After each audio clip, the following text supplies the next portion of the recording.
Hello and welcome to another week of the Tom Sawyer Show here on the Warrior Sports Network. I'm Corey Purdell, joined as always by the head coach at Winona State, Tom Sawyer. Coach, probably not a great weekend for your Warriors, 27-7 loss. Tough one on the road, but to an always tough Wayne State team. So just talk a little bit about your performance last weekend. Yeah, disappointed in it, Corey. You know, that's a tough place to play. There's no excuse. We just didn't play well. Guys weren't excited to play, and it's unusual for our Warriors. So I was disappointed in the effort. You know, we had opportunities early in the game. In fact, the first play, we should have scored a touchdown on and kind of overthrew the kid on a reverse pass. And I think that would have really changed the game. You know, turnovers are a big part, and they even turned it over to us, and we just couldn't capitalize it. So we had many opportunities, but we were flat. You know, and it's part of playing between Duluth and Mankato, and then you got that game. But they're a very good football team, and something that you know, we had to overcome, or it's going to hurt us, and it hurt us. And so here we are sitting here today at 3-2. In any level of college football, you always hear the tendency to overlook an opponent, but they always say it's not an issue. But in the back of their minds, you know, you have Mankato in just a couple days. You never try to overlook an opponent, but do you think there's always that mindset there that just kind of happens sometimes? Well, I think it's natural. I mean, you can't pretend it's not happening. I think it really does. And some, we looked at it, or our players looked at it as, you know, that's an important game too. And the South Division is tough. Everybody's good, and but they didn't. I don't think our players put them in the category of the games around them, and that's where you get hurt. Is you kind of make a decision before the game about the level of the competition, and they flat out outplayed us, and that's something I'm disappointed in, because I'd like to see our kids play as hard as they can every week, and that particular week we just didn't. One thing that really seems hard to do is play at another team's homecoming, and that's another thing that happened at Wayne State. If they needed more motivation than playing Winona State, it was playing in front of a lot of their home fans on homecoming. You've been on the other side of it too, having your homecoming crowd. Does that play an issue in it too? I don't think that plays a whole lot of issue. You know, Wayne State doesn't draw, you know, like we do for a homecoming game. So, you know, we're over on the side kind of by ourselves. So you don't really, I didn't really feel like we were at some special event. It was nice because there were some people there, but I don't think that it really had an effect on the game, because it was more about us taking care of us. I don't think they were thinking about, oh, it's homecoming or anything like that. I just think that we didn't take seriously enough the level of the competition. All right, well, we're just going to kind of put this game away now. We look forward in a couple days to a matchup against Mankato. But before we do that, we'll take a look at all the highlights. Ready for this here on the Tom Sawyer Show on the Warrior Sports Network.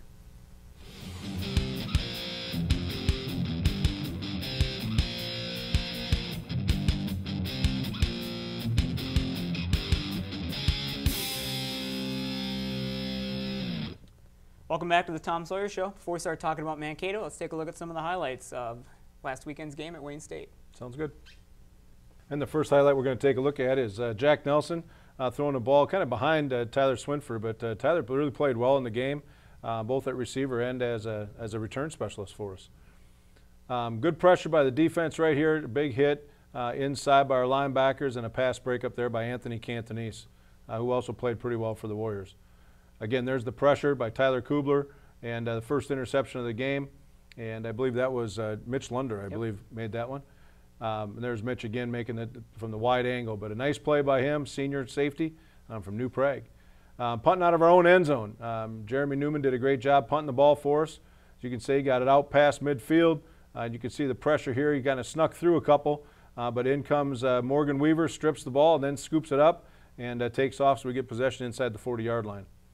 We just couldn't capitalize on them. Otherwise, we made some really nice plays. Again, good defensive pressure to the point of attack. I do a better job tackling people, but nonetheless, nice tackle there at the end by Jared Wood. Again, defense here by the Warriors, a good pressure. Ball's underthrown a little bit, intercepted by Anthony Cantonese, sophomore, corner from Chicago, and did a nice job on the return, and got our guys excited and gave us another opportunity in the scoring zone. Jack Nelson, again, back to pass, had all kinds of time in that possession. We did. He got it back shoulder throw to Josh, and Josh Micah scores tremendous hands and makes a great tough catch behind the kid's back.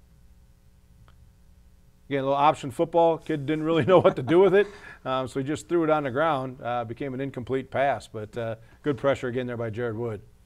Jack Nelson again under center. And this is Anthony Resnick, senior running back from Cambridge, Wisconsin. Did a nice job running through a couple, made one miss here, and really did a nice job on that run.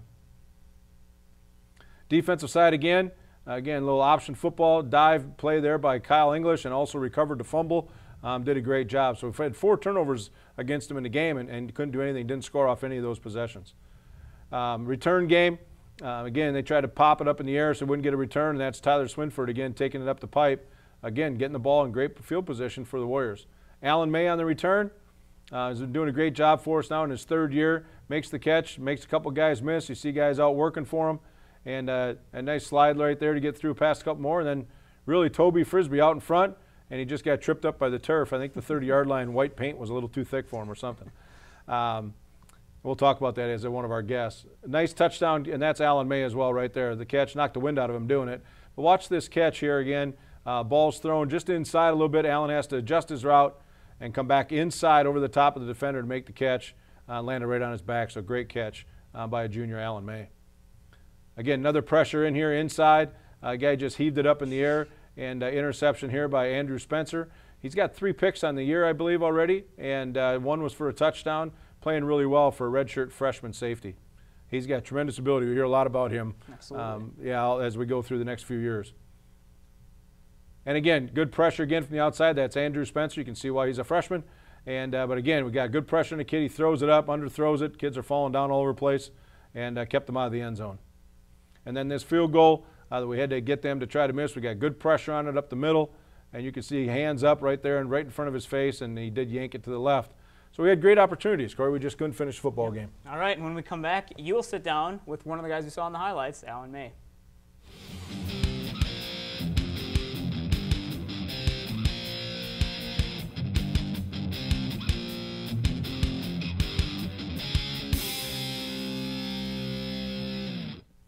And welcome back to the Tom Sawyer Show. I'm here with Alan May. Alan, thanks for joining me, buddy. Thanks for having me. Boy, oh boy, what a year we've had. It's been kind of crazy. But talk about your position a little bit, Alan, about the wide receiver group and how we've progressed in the first 5 games. Well, I think we're a very talented group. I mean, there's not just one guy. You know, you have Josh, you have Cam, JB, Dylan, Swinford, and you also have Jensen, 2 running routes. And you know, it's a good combination of all of us. You just can't key on one guy. You got to kind of key on all of us.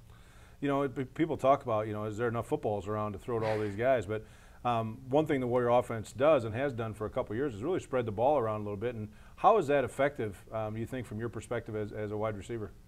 Well, as a receiver, you know, you want to get as many balls as you can. But I think it just helps the offense is that, all right, you can't key on a certain person. You know, Jack's going to spread it out to everyone.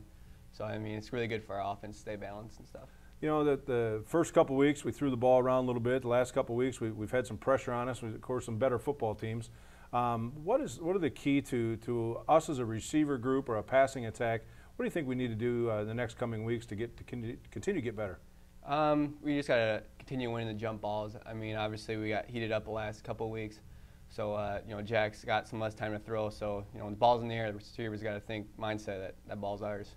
You know, a couple of years ago when I was talking to our coaches about the 50-50 ball, that we need to be 85% and 50-50 balls, we've been running close to 80% in the first few games. Last week it didn't go so well. What do you think was the difference last week? I'm not sure. You know, you go all the way to Wayne, Nebraska. You know, it's a long haul down there, and you know, they were really fired up, and you know, we just didn't make the plays that we needed to. So hopefully this week that we can start making some more plays. You know, a kid growing up in the southeast part of Minnesota here, as you did in Adams, Minnesota, and playing around and knowing a lot about Warrior football, and I know you had one of our former players as one of your coaches, but here you are playing against your rival, Mankato, and having an opportunity to play on a national stage right here at Maxwell Field. What's that feel like for a kid growing up in this area? Well, it's a great opportunity, and then especially us playing on national television. You know, as a football player, that's all that you want. You know, national television, rival. You know, it's going to be a good crowd, Thursday night game. So, I mean, it's all that you want. So, it's a great opportunity in front of us, and we're going to prepare well for it, and hopefully it comes out good. You know, it's a short week. You know, you play Saturday afternoon. We got home about 11:30 on Saturday night, and here we are getting ready to play a football game on Thursday night. What do you have to do as an athlete to make sure that you're ready to go to be able to play fast on the upcoming Thursday night game? I think the biggest thing is just making sure your body's ready. Obviously, it's a short week, so you got to make sure you're spending some extra time stretching, getting an ice bath, proper nutrition, and then again on the mental side, it's a short week, so you got to make sure you're really mentally prepared. You know, a lot of times we talk about how we train athletes today, and we've incorporated. You know, we're really trying to do more with the mental part of the game.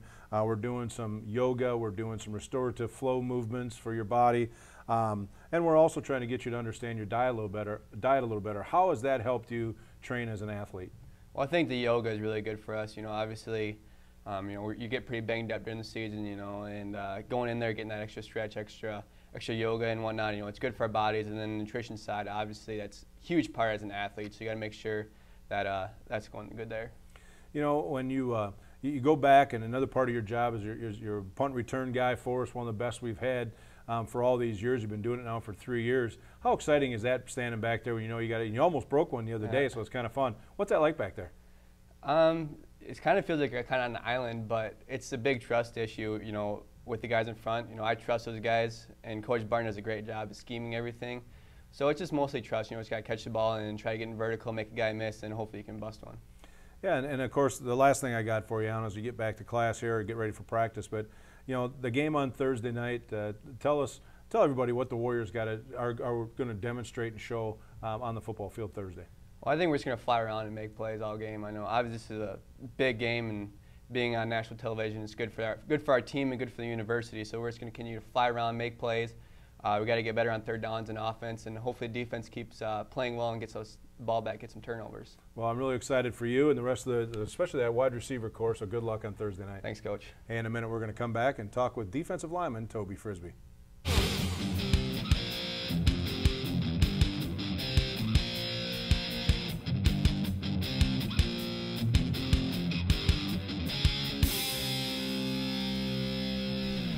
And welcome back to the Tom Sawyer Show. Our second guest today is Toby Frisby. Toby, thanks for coming, man. Thanks for having me, Coach. Here we are. We're talking about last week's game and this week's game, and of course we try to flush all last week's game. But from a player's perspective, how do you bounce back from going on the road and not playing very well as a team to come back and play as high level as you possibly can? What do you got to do? Just from what went on in the game, like you said earlier, kind of lost the drive to play every game how it's supposed to be played. So just knowing that, like, I'm a senior, I don't have that many more chances, just to get that extra, know that I missed an opportunity last week, to just come back and take full advantage of what I have in front of me this week. We talk about those opportunities a lot, and it's hard, each week to keep coming and doing that. But as a senior, are you starting to see all those memories start to fade away a little bit and really start to focus on one game? Yeah, pretty much. I mean, just go through every day as best you can, priorities first, and then have fun with the free time, of course. Playing on the field with the guys is something I look forward to every day. You're about ready to graduate from our institution and rolling out of here, and after a great career that you've had and staying healthy and all that's been a lot of fun. But what's really been a couple of your highlights that you've had as a player going through our program? Pretty much just seeing how people are outside of where I came from, and that things aren't always one certain way in life. Like, you come here to Winona and things are beautiful. You got opportunities all around you, and just take advantage of those opportunities.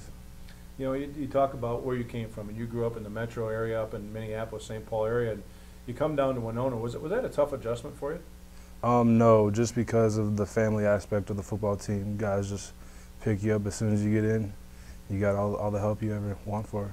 And now as you get ready to graduate and walk across that stage, what are you going to do with that degree? Take care of my family. Yeah. I think the biggest thing is as you get to be a senior and you're playing games like this Mankato game in here on a Thursday night, national TV, all the hype that goes with it. But as an individual, what does it really mean to you to play in a game like this?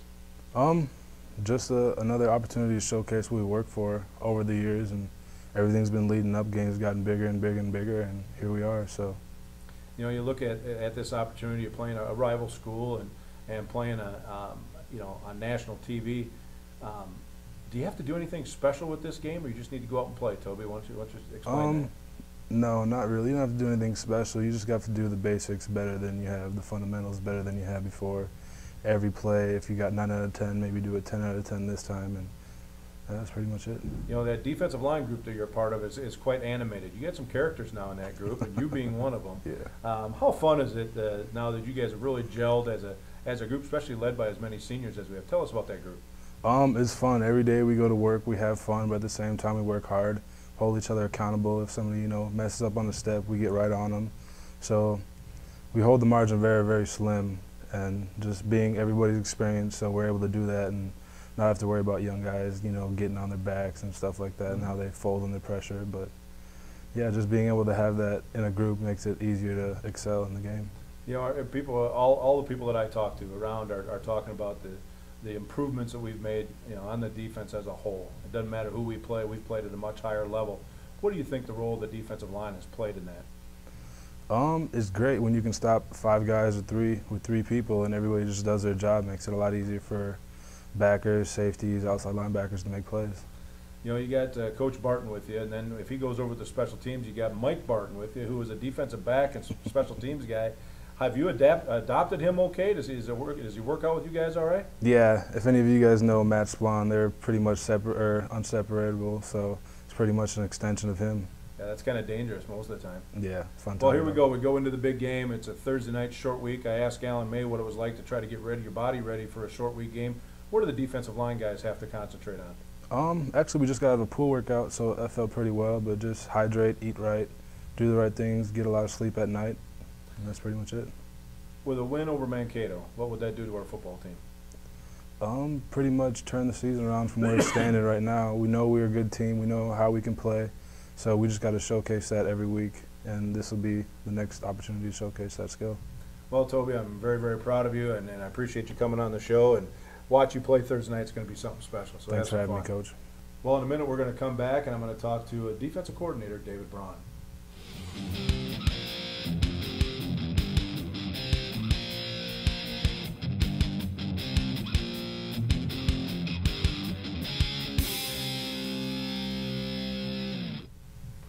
And welcome back. Now we have David Braun here. Dave, thanks for coming over, man. I appreciate it. Thanks for having me, Coach. You know, short week prep. We got to flush the game we just had behind us. You know, the defense has really been doing some great things, and last week we stumbled a little bit as a football team.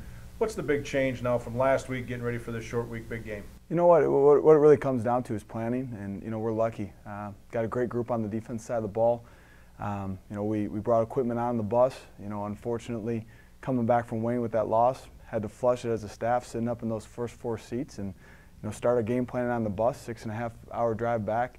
You know, got a jump start on it, and really just trying to go through our typical routine. It's just happened faster and happened earlier in the week. Mm-hmm. You know, a lot of things we talk about is trying to get our kids ready physically and mentally. What are some things you guys try to do defensively to make sure your kids are ready for this kind of tempo of a game in this short amount of time? You know, as a staff, you know, as you know, we've just been talking about, you know, how we practice, how we go about that, making sure that we're getting the things in that we need to, but also backing off on the areas that we need to make sure that their legs are fresh, and then just talking to them, reminding them about hydrating, getting to bed, staying off their legs, and you know, mentally, from the mental side of the game, just spending extra time in walkthrough, in meetings, seeing their assignment, walking through their assignment, and really trying to get extra reps that isn't putting stress on their body right now. You know, we talk a lot about, each week we've talked a lot about the improvement of our defense, and you guys as a staff have been doing a great job. What do you think has been the biggest change, really, in the culture of our defense? You know, I think for us, it's been something that our kids are doing a great job. You have to give them a lot of credit. I mean, they're a hungry group right now. As a staff, I think we really broke down, you know, we started to break down some of the old traditional offensive football that you go by, and you know, this offseason went back and said, okay, how's football being played right now, and how do we need to attack it, how do we need to adjust to it, and how can we better defend it? And it's been fun as a staff to attack that project together. Starting to see some of those results this season, but again, the credit has to go back to our players right now. The culture of our defense solely resides in the leaders in that group, and they're doing a great job. You know, we spend a lot of time on the leadership part of our program, and especially on that defensive side. And you work with those linebackers, and especially the inside guys. But when you got Ryan Gertz and, you know, Colin Corcoran and Ian Murray and those guys, how much fun is that for you to work with a core group of guys like that? I'm spoiled. I really am. You know, it's fun every day to walk into that meeting room, and we put a lot on them. You know, formation recognition checks, the whole deal, and they're hungry, they're motivated, they're attentive, they want to be great, and to work with a group like that, you know, I remind them regularly, you know, guys, I'm blessed to have the opportunity to work with you, and you know, I feel it's you know, my job to make sure that I continue to push and pull to get more and more and more out of that group to make sure that they have the experience, you know, game by game in the season that they want to have. You know, another big part of our defense is pressure football, and we've done a lot with that, and you know, teams heat us up too, and that's a big part of today's game. But the biggest part is how fast teams play. And, most of the people don't understand that we're running almost 2 games worth of plays per game compared to what it was just 10 years ago. How have you had to change in our preparation for teams that play so fast? You don't want to say that you have to be vanilla, but your teaching has to be conceptual, something that we talk about, throughout the staff, and something you've talked about for years. You need to have a great plan in terms of here's how we're going to attack in these situations, make sure your kids understand that. And also, we've really gone to a check system defensively where, if teams are tempoing us, just a quick look to the sideline, we give a signal and immediately they know what they're getting into. Instead of these long calls that may have 4, 5, 6 words in them, typically it's 1, 2 words and we're off and rolling. So just how we call the game, the way we use our terminology has had to change, and that's been dictated by the tempo that offenses play with now. Another thing that comes along with that is the ability or the non-ability to be able to change personnel. And, we talk about the depth in our defense has been really strong for us. How has that been a big change in football today? You referenced it earlier, Coach. You're playing almost double the amount of plays. You need to have depth. If you want to play and expect to play at a high level as the season wears on, you can't just play your 4 starters at linebacker. You at least have to play 8, hopefully 10. And it's been fun to work with that group, to see the competitive spirit that exists within that room. And each individual is starting to really understand their role, where they fit in. And it keeps guys hungry. They understand if they play at a high level, regardless if they're the starter or not, they're going to play a lot of football for us, and we're going to need them to. The last thing I have for you, David, is you're looking at Mankato coming in here. What are a couple key points that we have to really set our minds on defensively to shut down the Mavericks? For us within the front 7 and the back half, it really comes down to eye discipline and doing our job. They're well coached. They do a nice job with formations and motion and unbalanced and the whole bit. And what they're really trying to do is, dangle the carrot out in front of you when really they're just running power, 15 different ways.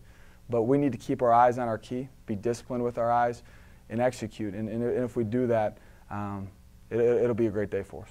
The last thing I have for you is, we always enjoy seeing former coaches or players, and over there, Jason X now is our offensive coordinator, who was with us for a couple of years here, and good friend to all of us on the staff. Yeah. How's that when you line up and you know that you're scheming against the guy you used to hang out with in the meeting rooms? It's a lot of fun, and there's a lot of mutual respect there. And Jason, first off and foremost, is a friend, but you respect him as a coach, and he did a lot for me as a young coach, showing me the ropes. And we certainly respect what he and that staff do over there. At the same time, we are awfully hungry and excited for an opportunity to get after him on Thursday. Yeah, fantastic. Well, David, good luck on Thursday night. Thank you. Hey, in a minute, we're going to come back, and Corey and I will wrap this thing up and talk a little bit more about that big game on Thursday night.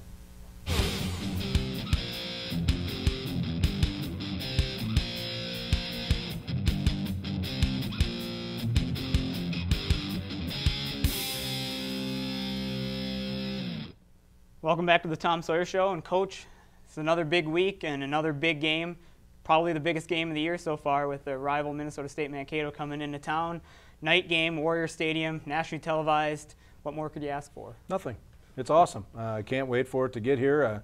I know our kids and coaches are really excited. I think it's such a great opportunity, not just for the football part of it, but the whole community is involved. I think that everybody around us, the school I know is very excited, and from the president on down, people are excited to show off Winona with CBS in town. It's just a lot of fun, and it's an opportunity for us to show off Winona State, Winona City community, surrounding areas, and I really have a chance to tell our story. And it would be great just for the university's recognition, but also for our recruiting and a lot of other things that come with it. I think I asked you a couple weeks ago when we had a big game with Duluth if you have to worry about kids getting too amped up, and you said no. Well, the stakes are even higher this time with national TV. Anything? Same answer. Do you have to worry about that at all? No, not really. They're excited too. I mean, they're already excited, but they know that they got to settle down and play football. I thought our kids handled the Duluth game really, really well. It's one of those games that we didn't win, but it was like we played right. We were right mentally. We were flying around playing fast and lost the football game. But we have to do the same thing. We don't have to do more. We just have to make more plays. And that comes down to doing things right, taking care of your assignments and play a high-level football game. And you got to do that every week in this league, or it doesn't matter who you're playing. As you said, he played really well against Duluth a couple weeks ago, ranked 4th in the nation. Mankato ranked number 3 in the nation. They present a little bit of a different challenge, but what do you have to do against the Mavericks, and what do they do well that you'll have to account for? Well, they do a lot well. They're very, very good. They're very good on the defense. Front seven is very good and active and athletic.